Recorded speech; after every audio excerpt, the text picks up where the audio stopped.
The other day, reports surfaced that Chinese leader Xi Jinping was touring a military facility, was inspecting the troops, and told them, hey guys, prepare to go to war. Well, that news hit the West, and all the analysts and pundits said, I wonder what he means. What could he possibly mean by that? What should we take from it?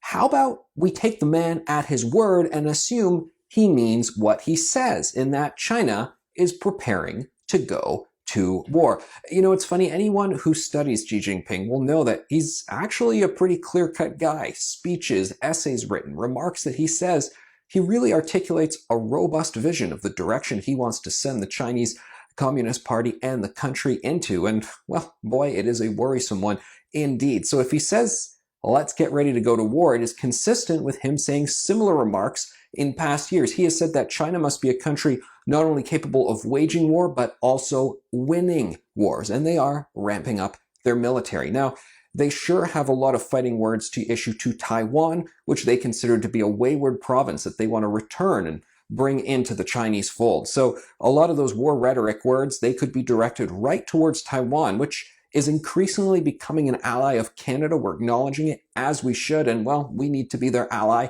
even more.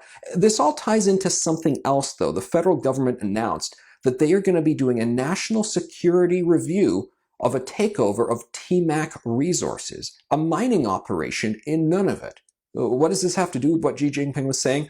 Okay, hold on, I'll tell you. TMAC Resources, there's a bid for them to be purchased by about $200 million, which isn't that much when it comes to a mining company in Canada. There's a lot of small, more exploratory companies.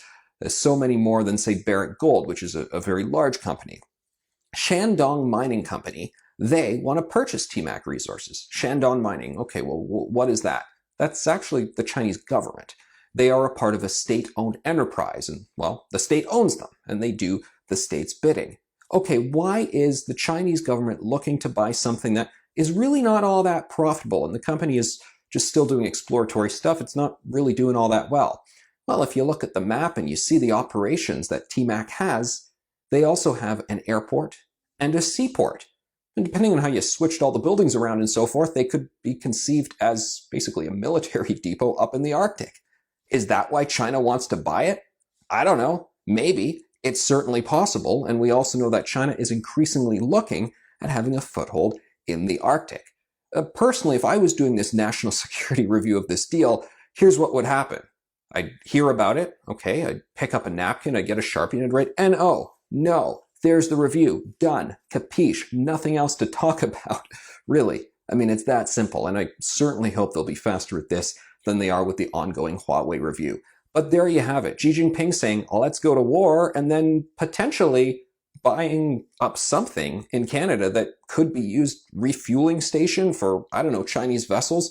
Who knows what will happen there, but it is something that we have to say no. A wholesale ban, really, on strategic assets being sold to state-owned enterprises.